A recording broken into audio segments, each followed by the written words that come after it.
up here. Well, good morning. We appreciate you being here. Drew and I appreciate being here. And we're going to help you appreciate the information you're going to share with each other. It's been said that resilient, successful organizations are there for three reasons. They're united in their purpose, diversified in their perspective, because they are equally aligned in their values. And I think that could be said for the people assembled under this roof. United in purpose, diversified in perspective, because we are equally aligned in our values. And the values I'm sure we're equally aligned in is continuous learning and continuous improvement. Now we're going to give you an opportunity to learn from each other here in a moment. I believe the one value you and I share in common is we want to learn as much as we can, as soon as we can, by as many as we can learn from. Now, in a moment, Drew's going to walk you through an exercise that will reap, we hope, volumes of benefits when you go on beyond here, because it'll continue the conversation beyond this session. So I'm going to turn it over to Drew Seidel to kind of walk you through this moment. Thanks, Joe. And you notice that Joe's not wearing lilac. He's a little self-conscious about it, so we promised we wouldn't. So don't rib him too much about it. Okay, so put the PowerPoint up there. So there's some ground rules. And the main thing you need to know is that in order for this to work, we think the best is that you're actually sitting with people that you don't know or work with. Okay, so I'm going to ask you, and also to have as many people, like 6 people at a table, no more than 6. So I'm going to give you a couple minutes. So if you are sitting with a lot of people that you know, someone would stand up and find another spot. Now, when you do that, when you get to the new table, we want to make sure you introduce yourselves, okay, and mention who you are, who you're with, and what your role is. So I'm going to give you 2 minutes to do that. Okay, ready, set, go.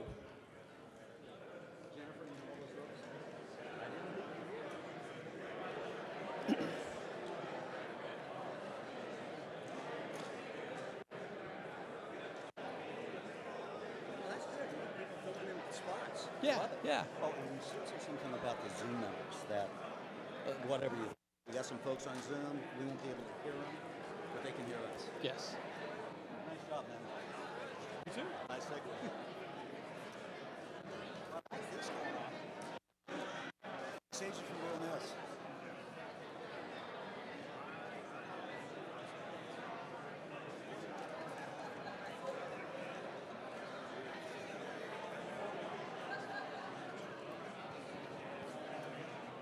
Tell them, because we got some folks sitting by themselves.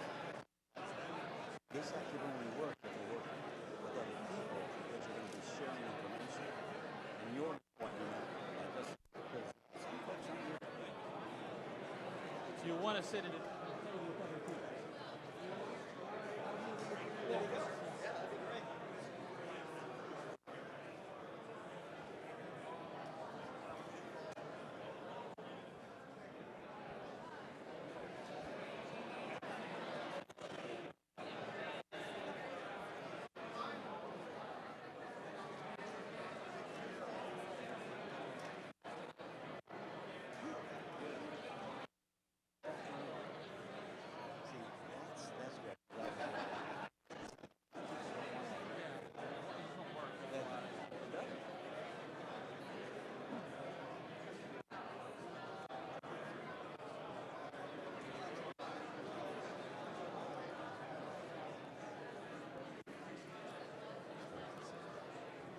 Okay, go ahead and start wrapping up those introductions. About 30 seconds.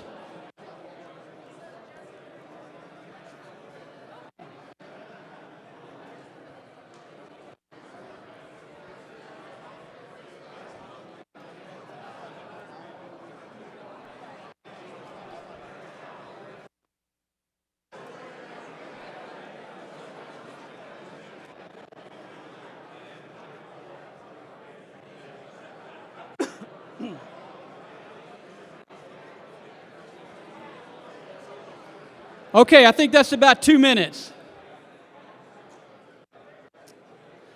Okay, so I'm going to be walking you through kind of what we're going to be doing. Get everybody's attention.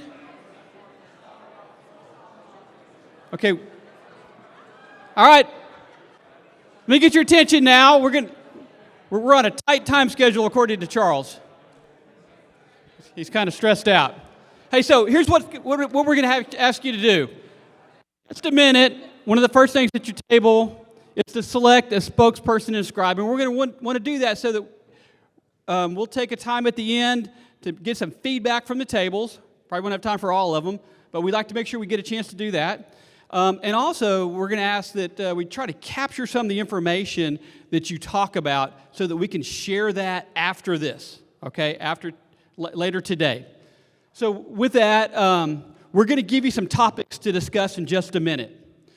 And it'll be three topics. We're going to give you one at a time to talk about, and you have about 10 minutes at your table to do it. And I'll give you kind of a start time and end time. And we ask you try to step through those questions as best you can, okay? And if you don't get all the way through, that's fine.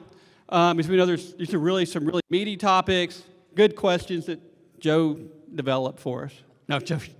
But the questions are intended to kind of help your table stay on track, all right? Now, if you end up some questions, raise that lightsaber. We'll be walking around. We'll help you out.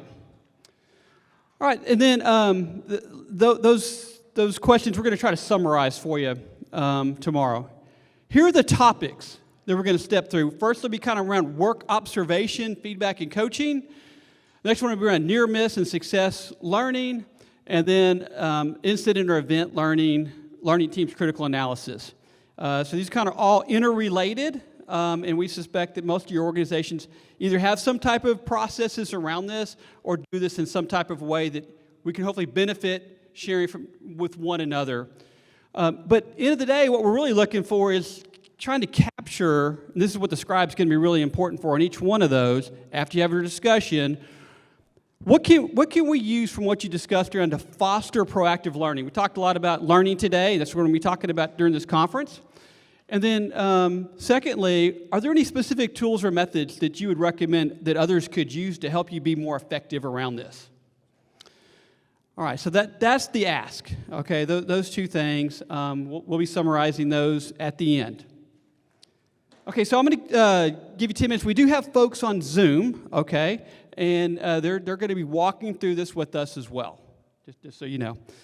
All right, so the first set of questions we're going to have you talk through, and I'll give you 10 minutes to do that, is do you have a formal, routinely scheduled observation and feedback process?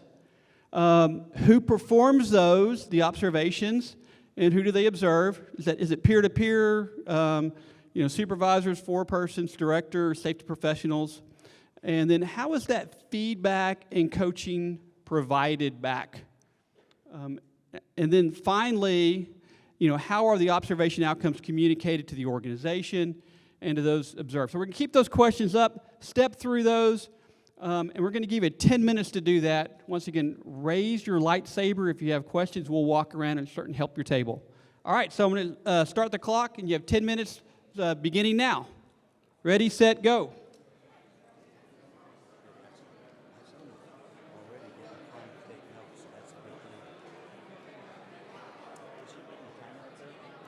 They can. I'm going to ask them to. Yeah. I can go tell them.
Okay, just a time check. We're at 5 minutes. You got 5 more minutes.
Okay, you have 2 minutes left, 2-minute warning.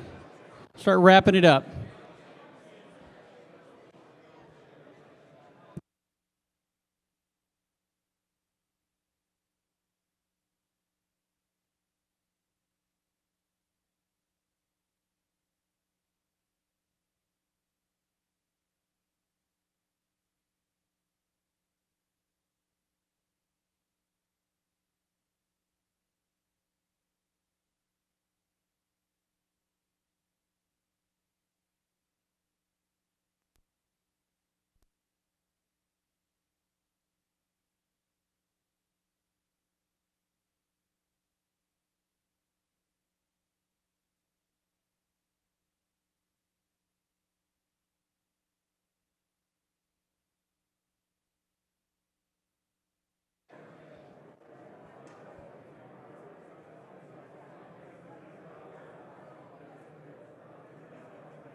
Okay, 30 more seconds. Then we're going to bring everybody back.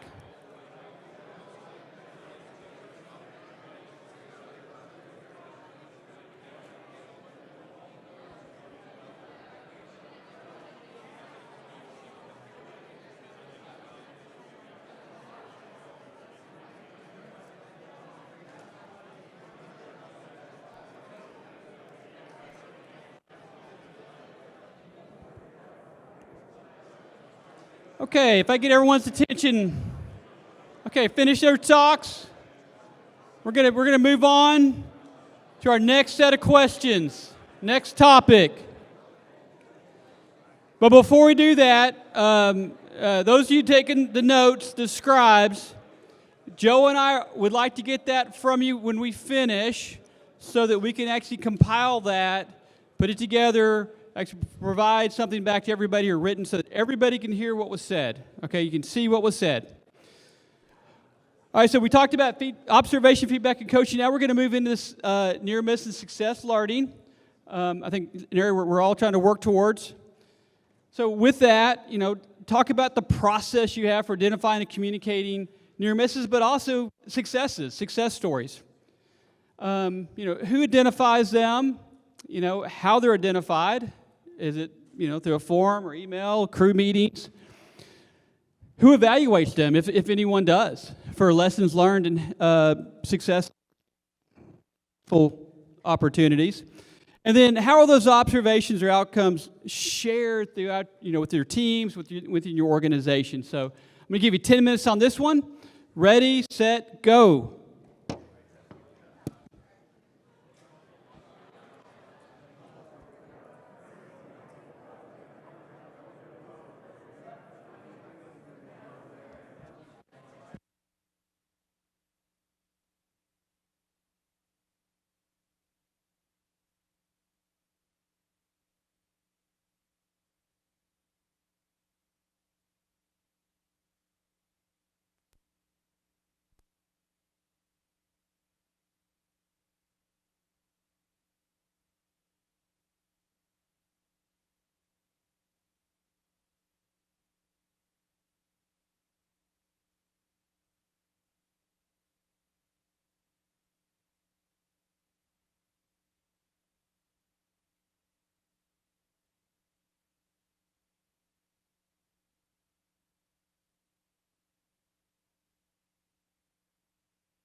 Okay, you got 5 minutes left. 5 more minutes.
Okay, this is your 2-minute warning. 2 more minutes.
All right, 30 seconds left. Let's wrap those discussions up so we can move on.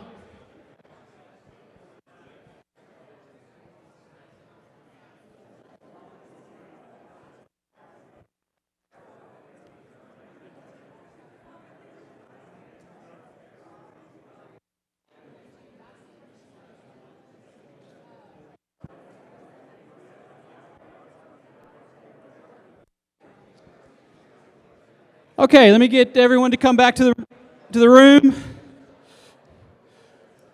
Okay, we're going to be moving on to the last set of questions.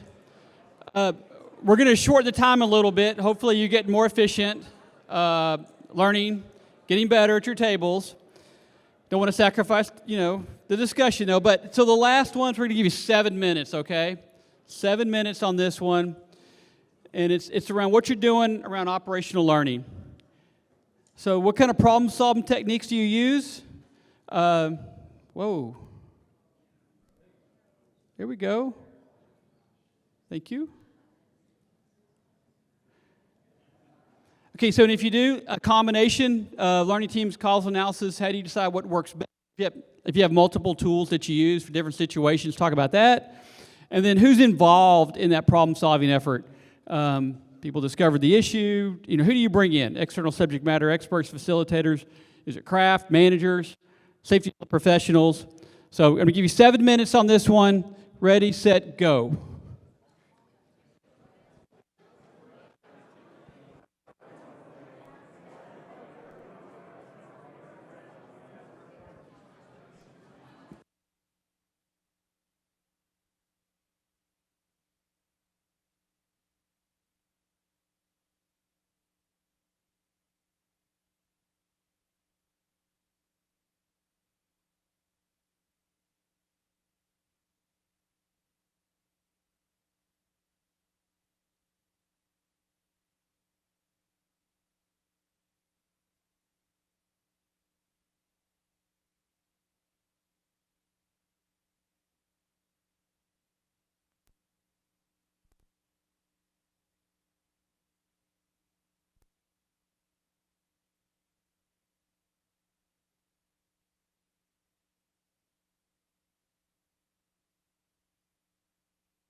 Okay, 2-minute warning. You got 2 more minutes. 2 more minutes to finish your discussions.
Okay, 30 seconds. 30 seconds. Let's wrap it up. Thank you.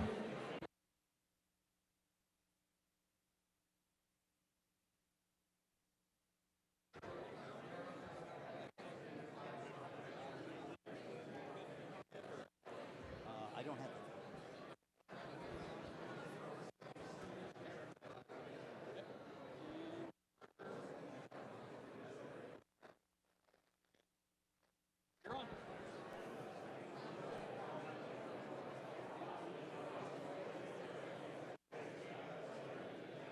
Did we?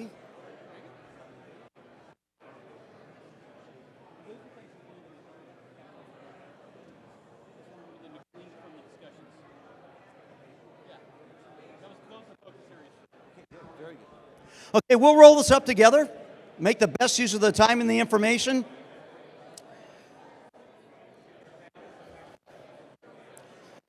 So as you're summarizing your thoughts, and we're heading out of the room with some of those thoughts to be shared with others, we're going to ask for you if you're willing to share some of the moments or insights you had at the table. But due to time, we need to make sure that that's concise and that we also glean as much as we can from the things that you, discussions you had at the table. So here's what we're going to do. We hope that this will promote proactive learning. Dr. Sanjay Sarma from MIT's Mechanical Engineering School said it best. The only reason adults learn is to continue to promote curiosity. You may not have anybody fill in your blank at the table, give you the answer you needed to hear, but you ought to be curious enough now to go study it on your own. So we want to proactively manage our learning by doing exactly what you did.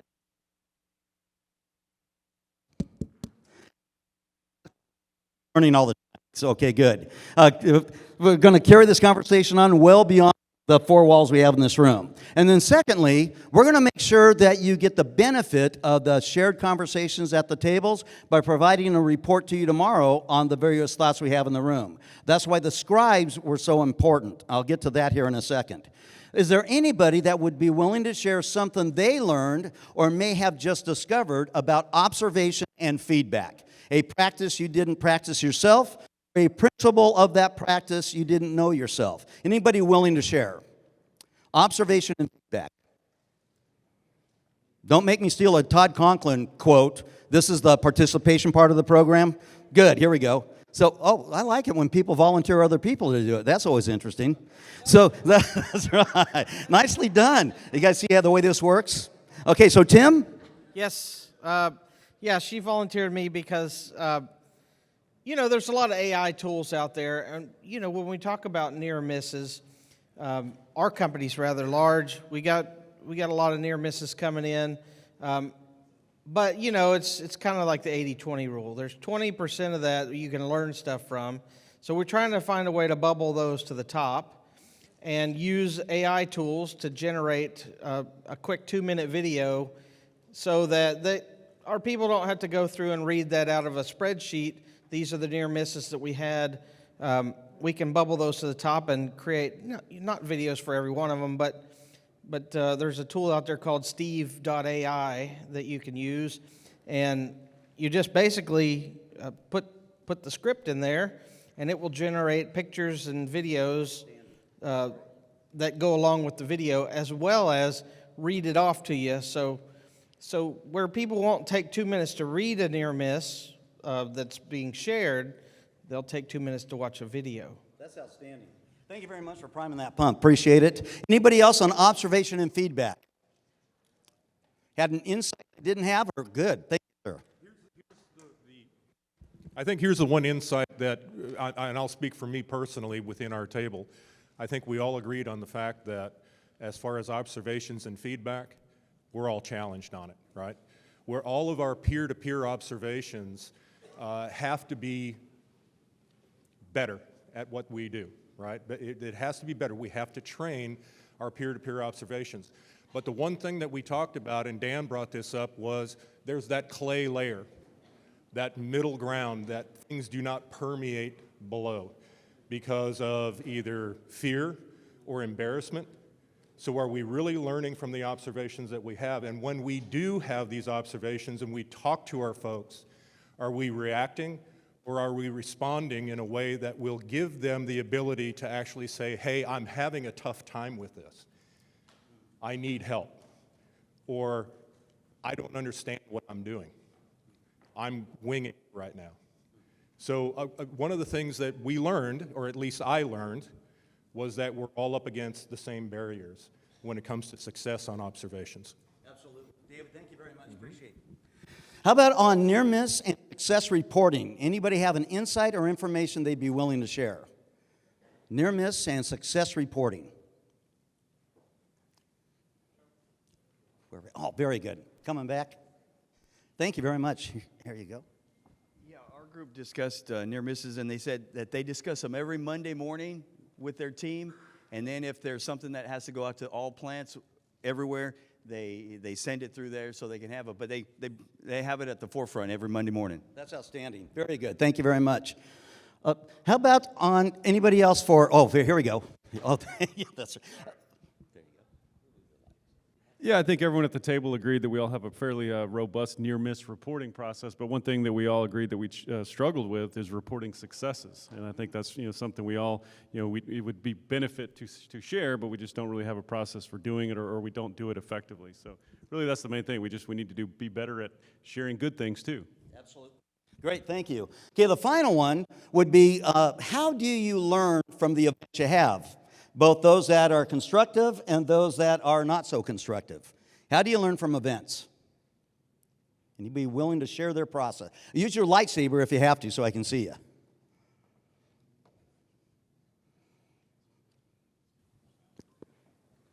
One, oh, thank you so much. I appreciate that. Over here? Jen, is that you? All right.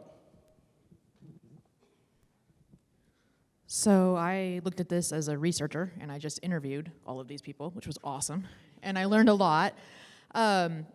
So we talked about how they go about their learning, their event learning, and what I heard from everybody is that they use learning teams more than anything else for most events, which is a trend I've been seeing in my research too, so I think that's great. They talk to people, they do basic investigations, go out, take pictures, talk to people. At the tree company they do, for major events, they will do some causal analysis. But typically, it's more of a learning team type of approach. And what I heard that I thought was really powerful is I think both of these companies have really high psychological safety, and we kind of talked about that, because they get the right people in that room. So they get those workers, those frontline workers involved in their learning teams. They don't, just stick a bunch of CEOs and board people in there, and I think that's really important. So that's a template. I think both these companies are templates to follow on that one. Thank you, Jennifer, very much. Anyone else? I don't want you to lose a moment to share if we can all learn from that moment. Oh, great. Here we go. Thank you. Thank you. We had a very good discussion, and a lot of the same common themes came up about near misses and success learning, the use of learning teams.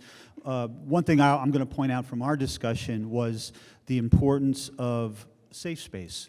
You're not going to get people coming in and identifying these things if I think, in your words, the hallway's lined with dead bodies, right? Nobody's going to cross your threshold. So it's important to find a way within your culture to create that safe space where the reporting of identified hazards or near misses is somehow recognized and rewarded. Greatly appreciate you sharing that. Thank you very much. It's been said that the most successful work teams are those who don't put a period at the end of the risk conversation during a pre-job meeting. They continue that conversation at the job site. So we'd like to continue this conversation out in the hallway, during lunch, during breaks. We all learn more when we talk to other people who have learned more than we have at any one time. So this was an opportunity to prime the mental pump. So as other speakers come up and breakouts are held, you can kind of anchor that information to the information you just shared here at this table. So most importantly, we want to make sure you have your hands on this information tomorrow. Once again, if for whatever reason you don't want to part with the scribed material you wrote down as the scribe, let us know. We'll take a picture of it, and that way you can keep that paper for you. If not, just make sure the paper is left on the table as you go to a break. Drew and I will come by and produce a rollout report. So, Charles, do we need to turn it over to you?